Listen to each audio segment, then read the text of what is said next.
You know, the American hero of America is the small business entrepreneur, isn't it? And really, for the last 2 years, one of the reasons I think our economy has been in this rut is that the politicians in Springfield and Washington, D.C. have treated small businessmen and women as if they're enemy combatants. The United States national debt in 1983 was $1.5 trillion. $1.5 trillion. Today, what are we at today? You know the number, 14.3 trillion, right? We're right up against we're bumping against this debt ceiling. That means we've almost increased the national debt tenfold in the last 25 years. But you know when most of that increase in the debt has happened? In just the last 3 years. So in 3 years, we've increased the national debt by $5 trillion. That is more borrowing, just put this in perspective. That is more borrowing than the United States government borrowed from 1776 through 2005.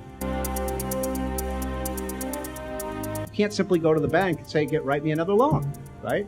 You can't, if you're a household and you're way overdue on your credit card, you can't go to the credit card company and say, give me another $1 trillion increase in my credit card limit. And that's essentially what the Congress is asking and the Obama administration is asking to do. And I find that to be completely reprehensible. We can't simply give them a blank check. We can't give them an additional balance on their credit card unless we have some firm assurances that this kind of fiscal misbehavior is going to stop. But I pose this question always to Robert Reich. I probably asked him 15 times this question on the air, and he has never once answered the question, because there is no answer to it. I say, Bob, how in the world are you going to create more jobs if you're going to suck more taxes out of the people that create the jobs, right? And there's silence. I've never had a liberal once answer that question. It's impossible, right, Jack? I mean, if you take money out of the business, there's less money to employ people. Or the way my good friend Dick Armey, I used to work for Dick Armey many years ago, Dick said this really, so succinctly. He said that liberals love jobs, but they hate employers.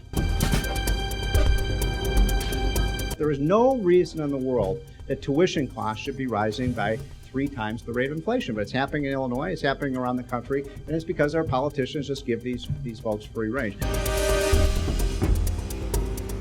I go to a lot of these Tea Party rallies, and I went to one out in Wisconsin a few months ago, and this one woman had this great sign that said, "Thank God Barack Obama doesn't know what comes after $1 trillion." And I thought, yeah, thank God is right. You know, what does come after $1 trillion? Quadrillion?